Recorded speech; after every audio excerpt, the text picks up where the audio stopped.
નમસ્કાર, વેધર એનાલિસિસમાં આપની સાથે હું છું સેજલ। ડિપ્રેશન જે બન્યું હતું જેના કારણે રાજ્યની અંદર વરસાદ વરસવાનો હતો ઉત્તર ગુજરાતમાં, એ ડિપ્રેશન હવે કયા વિસ્તારમાં પહોંચ્યું છે, આગામી વરસાદનો નવો રાઉન્ડ અને હવામાન વિભાગની અપડેટ શું કહી રહી છે એના વિશે વાત કરીશું।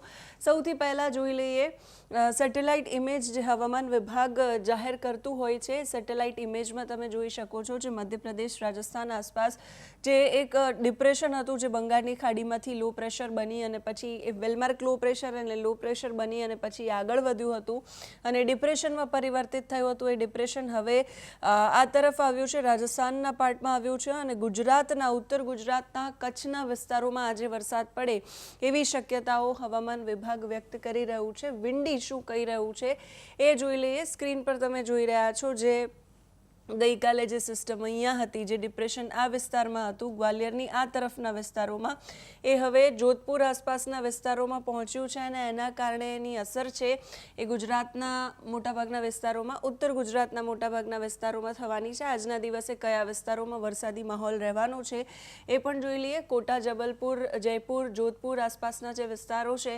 ઉદયપુર આસપાસના વિસ્તારો, ત્યાં ભારે વરસાદ પડવાનો છે એવી શક્યતા, ત્યાં ભારે વરસાદ પડી રહ્યો છે એવું વિન્ડી બતાવી રહ્યું છે અને ગુજરાતમાં પણ મોટાભાગના ઉત્તર ગુજરાતના જે વિસ્તારો છે ત્યાં વરસાદી માહોલ રહેવાનો છે, જેમ કે પાલનપુર છે, મહેસાણા છે, ડુંગરપુર છે, સાબરકાંઠા છે, એ બધા વિસ્તારોમાં વરસાદી માહોલ રહેશે। એની સાથે કચ્છના ખાવડા ઉપરનો જે વિસ્તાર છે એ બધા વિસ્તારોમાં પણ વરસાદ પડશે। રાધનપુર છે, હિંમતનગર છે, પાલનપુર છે, ખેડબ્રહ્મા છે, એ બધા વિસ્તારોમાં આજના દિવસે ભારે વરસાદ પડે એવી શક્યતા છે। સાંચોર આસપાસનો વિસ્તાર છે, થરાદ છે, પાલનપુર છે, ખેડબ્રહ્મા છે, હિંમતનગર છે, આજે તમે જોઈ રહ્યા છો ડિપ્રેશનનું જે શિયર ઝોન છે એ લંબાઈ રહ્યું છે અને એના કારણે આ જે વિસ્તાર છે અરવલ્લી, સાબરકાંઠા આસપાસનું જે વિસ્તાર, ત્યાં વધારે વરસાદ પડે એવી શક્યતા। રાધનપુરમાં પણ વધારે વરસાદ, રાપરમાં પણ વધારે વરસાદ પડે એવી શક્યતા। રાધનપુર, રાપર આસપાસનો જે વિસ્તાર છે ત્યાં પણ ભારે વરસાદની શક્યતા। એની સાથે ખેડબ્રહ્મા આસપાસનો જે વિસ્તાર છે, હિંમતનગરનો વિસ્તાર છે, ત્યાં અમદાવાદના અમુક વિસ્તારોમાં, વિરમગામમાં, કુડામાં, પછી સૌરાષ્ટ્રમાં વાત કરીએ સુરેન્દ્રનગરમાં અમુક વિસ્તારોમાં, મોરબીમાં, ચોટીલામાં, રાજકોટ, ગોંડલ અને જસદણ સુધી વરસાદી માહોલ રહેશે। દક્ષિણ ગુજરાતમાં ભરૂચ, નર્મદા, રાજપીપળા એ બધા વિસ્તારોમાં વરસાદ રહેશે। સુરત, વલસાડમાં પણ વરસાદી માહોલ રહેશે। હળવાથી મધ્યમ વરસાદ છે દક્ષિણ ગુજરાતમાં પડે, ઉત્તર ગુજરાતમાં ભારે વરસાદ પડે એવી શક્યતા। પંચમહાલ, લુણાવાડા, દાહોદ, ગોધરા એ બધા જ વિસ્તારોમાં વરસાદ પડશે। ધોળકા આસપાસના વિસ્તારોમાં પણ વરસાદ પડવાની શક્યતા વિન્ડી વ્યક્ત કરી રહ્યું છે। જેમ સિસ્ટમ આગળ વધશે એમ એની અસર છે એ ઓછી થતી જશે અને અસર ઓછી થશે એમ વરસાદનું જોર ઘટશે। ફરી 23 તારીખ આસપાસ ફરી એકવાર નવો એક રાઉન્ડ છે શરૂ થશે।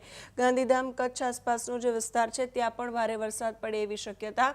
બનાસકાંઠા, સાબરકાંઠા, મહેસાણા, પાટણ એ બધા વિસ્તારોમાં વધારે વરસાદ પડે એવી શક્યતા વિન્ડી વ્યક્ત કરી રહ્યું છે। વિન્ડીનું આ મોડેલ વ્યક્ત કરી રહ્યું છે। જેમ સમય આગળ જશે એમ સૌરાષ્ટ્રના પણ અમુક વિસ્તારોમાં વરસાદ પડે એવી શક્યતા છે। ગાંધીધામ, નલિયા છે ત્યાં પણ વરસાદ પડે, દેવભૂમિ, દ્વારકા છે, જૂનાગઢ છે, જામનગર છે, ત્યાં પણ આવતીકાલે વરસાદ પડે। દ્વારકા આસપાસના વિસ્તારોમાં ભારે વરસાદ પડે એવી શક્યતા આવતીકાલ માટે। એ સિવાય છૂટાછવાયા સ્થળો પર વરસાદી માહોલ યથાવત રહેવાનો છે, જેમાં મહેસાણા, પાલનપુર, બનાસકાંઠા છે, સાબરકાંઠા છે, દાહોદ છે, પંચમહાલ છે, વડોદરા છે, છોટાઉદેપુર છે, સુરત છે, વલસાડ છે, તાપી, નવસારી એ બધા જ વિસ્તારોમાં છૂટાછવાયા વરસાદી ઝાપટા આવતીકાલે પડે એવી શક્યતા રહેવાની છે। સિવાય સૌરાષ્ટ્રમાં સુરેન્દ્રનગર છે, મોરબી છે, ગોંડલ છે, ચોટીલા છે, જૂનાગઢ છે, ભાવનગર છે, ગીર સોમનાથ છે, ઉના છે, પોરબંદર, દ્વારકા, જામનગરમાં પણ વરસાદ પડે એવી શક્યતા અને કચ્છમાં પણ મોટાભાગના વિસ્તારોમાં વરસાદી ઝાપટા પડે એવી શક્યતાઓ છે। અમદાવાદમાં પણ આવતીકાલ માટે અમદાવાદ, ગાંધીનગર આસપાસના વિસ્તારોમાં પણ છૂટાછવાયા હળવોથી મધ્યમ વરસાદ પડે એવી શક્યતા વિન્ડી વ્યક્ત કરી રહ્યું છે। 23 તારીખ પછી ફરી એકવાર વરસાદનો એક નવો રાઉન્ડ છે શરૂ થવાનો છે। સિસ્ટમ બંગાળની ખાડીની અંદર એક પછી એક બની રહી છે, જે જેમ આગળ વધતી જશે એમ એમાં અપડેટ આવતી જશે અને જેમ આગળ વધશે એમ એ આગળ વધશે એના ટ્રેક પરથી ખબર પડશે કે ગુજરાત પર આવશે કે નહીં. 21 તારીખ સુધી ખાસ એવો વરસાદ દેખાડી નથી રહ્યો. પછી બંગાળની ખાડીમાંથી તમે જોઈ રહ્યા છો આ રીતે એક સિસ્ટમ છે આ તરફ આવી રહી છે. જેમ આગળ વધશે એમ આપણને ખબર પડશે કે ગુજરાતમાં વરસાદ આવશે કે નહીં.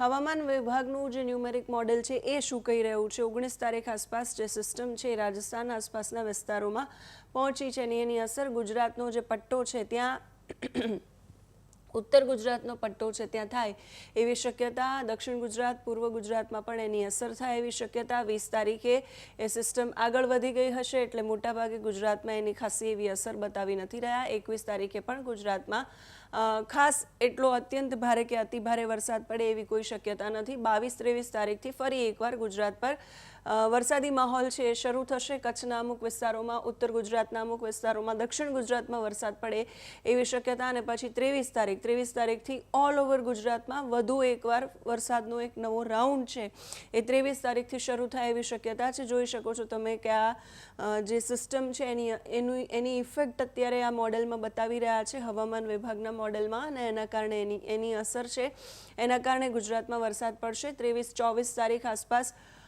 પણ વરસાદી માહોલ યથાવત રહેશે. બંગાળની ખાડીમાંથી આવેલી સિસ્ટમ અને સિસ્ટમની અસર ગુજરાત પર થાય એવી શક્યતાઓ. 25-26 તારીખ સુધી સતત એ વરસાદની અસર આખા ગુજરાતમાં રહેશે. એટલે 6 થી 7 દિવસનો આ વધુ એક રાઉન્ડ છે જે શરૂ થવાનો છે. 27 તારીખ પછી વરસાદનું જોર છે ધીમે ધીમે ઘટતું જશે અને ત્યાં ફરી એક આ તરફ સિસ્ટમ બનતી હોય એવું અત્યારે હવામાન વિભાગનું મોડેલ છે એ દર્શાવી રહ્યું છે. અને પછી એ સિસ્ટમ છે એ ફરી પાછી આગળ વધી અને ફરી કઈ તરફ આવે છે જોવાનું રહેશે. પણ 27 થી 28 તારીખ સુધી આ વધુ એક વરસાદનો નવો રાઉન્ડ, 23 તારીખથી લઈ અને 27-28 સુધી 29 તારીખ સુધી એ ચાલે એવી શક્યતા છે. હવામાન વિભાગે કોઈ જિલ્લાની અંદર એલર્ટ આપ્યું છે કે કેમ, ક્યાં સુધી વરસાદની હવામાન વિભાગે આગાહી વ્યક્ત કરી છે. ગઈકાલે હવામાન વિભાગે જે એલર્ટ આપ્યું હતું એમાં ઉત્તર ગુજરાતના વિસ્તારોમાં યલો એલર્ટ આપવામાં આવ્યું હતું. કચ્છમાં પણ યલો એલર્ટ આપવામાં આવ્યું હતું. આજે કયા વિસ્તારોમાં એલર્ટ છે એ પણ જોઈ લઈએ. આજે કચ્છમાં વરસાદની શક્યતા છે, એની સાથે ઉત્તર ગુજરાતના વિસ્તારોમાં પણ વરસાદની શક્યતા છે. એની સાથે સાથે જોઈ લઈએ કે આ સુધીનું હવામાન વિભાગનું અનુમાન છે 18 તારીખમાં, એટલે કે ગઈકાલે કચ્છ, બનાસકાંઠા, સાબરકાંઠા, અરવલ્લી, મહીસાગર એ બધા જ વિસ્તારોમાં યલો એલર્ટ આપવામાં આવ્યું હતું. આજે પણ એ જ પ્રમાણે એ વિસ્તારોમાં વરસાદ પડે એવું વિંડીમાં પણ દેખાડી રહ્યા છે. હવામાન વિભાગ પણ એનું નવકાસ્ટ જાહેર કરતું હોય છે અને એની અપડેટ જાહેર કરતું હોય છે જે તમારા સુધી અમે પહોંચાડતા રહીશું.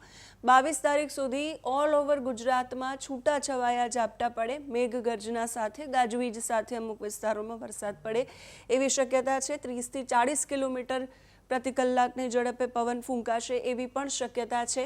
એટલે અત્યારે તો હવામાન વિભાગની જે આ લાંબા ગાળાનું પૂર્વાનુમાન છે એમાં 22 તારીખ સુધીની આગાહી હવામાન વિભાગે કરી છે. કયા વિસ્તારોમાં વરસાદ છે એ વધારે રહેવાનું છે આજે ઉત્તર ગુજરાત આસપાસના વિસ્તારોમાં, જેમ આપણે વિંડીમાં જોયું એ રીતે બધા વિસ્તારોમાં વધારે વરસાદ પડવાનો છે. સૌરાષ્ટ્ર અને કચ્છનો જે ભાગ છે, સૌરાષ્ટ્ર કચ્છના એ ભાગમાં ઘણા બધા વિસ્તારો એવા હશે કે જ્યાં હળવાથી મધ્યમ વરસાદી ઝાપટા પડશે. એ સિવાય બનાસકાંઠાથી લઈ અને છેક વલસાડ સુધી આજે આખો પટ્ટો છે જેને ગુજરાત રિજિયન હવામાન વિભાગ કહે છે અને આ ગુજરાત રિજિયન પણ કહેવાય છે. એ ભાગ છે એ આખા ભાગમાં ઘણા બધા સ્થળો એવા હશે કે જ્યાં ગાજવીજ સાથે હળવોથી મધ્યમ અને થોડો વધારે વરસાદ પડે એવી શક્યતા છે. એ સિવાય બનાસકાંઠા છે, સાબરકાંઠા છે, અરવલ્લી છે, મહીસાગર છે, દાહોદ છે, પંચમહાલ છે, પાટણ છે, મહેસાણા છે. આજે આખો પટ્ટો છે એ પટ્ટામાં આજના દિવસે ભારે વરસાદ પડે એવી શક્યતાઓ પણ છે. એની સાથે સાથે 20 તારીખ આસપાસ હવામાન વિભાગનું પૂર્વાનુમાન આવતીકાલ માટે ઓલ ઓવર ગુજરાતમાં ઘણા બધા વિસ્તારોમાં હળવોથી મધ્યમ વરસાદ ગાજવીજ સાથે પડે એવી શક્યતા. ત્યાર પછી 21 તારીખ માટે બનાસકાંઠાથી લઈ અને વલસાડ સુધી ગુજરાત રિજિયનમાં અમુક સ્થળો એવા હશે કે જ્યાં હળવોથી મધ્યમ ભારે વરસાદ પડશે. કચ્છ અને સૌરાષ્ટ્ર માટે ખાસ વરસાદની કોઈ આગાહી નથી. હળવોથી મધ્યમ વરસાદ, અમુક છૂટાછવાયા ઝાપટા પડે. આ સિવાય હવામાન વિભાગનું જે અપડેટ છે એ દર 3 કલાકે 4 કલાકે અપડેટ કરતું હોય છે હવામાન વિભાગ. અને એ અપડેટ પ્રમાણે કચ્છમાં, બનાસકાંઠામાં, પાટણમાં, મહેસાણામાં, ગાંધીનગરમાં એ બધા વિસ્તારોમાં વરસાદ પડવાની શક્યતા આજના દિવસે હવામાન વિભાગે વ્યક્ત કરી છે.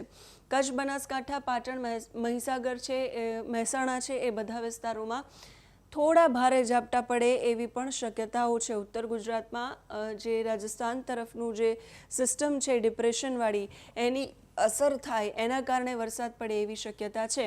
બાકી અપડેટ્સ જે આવશે તમારા સુધી પહોંચાડતા રહીશું. તમે અમારા સુધી એ પહોંચાડતા રહો કે તમારા ગામ, વિસ્તાર અને જિલ્લામાં કેવો માહોલ છે, કેવો વરસાદ છે. અત્યારે આ વિડીયોમાં બસ આટલું જ. નમસ્કાર.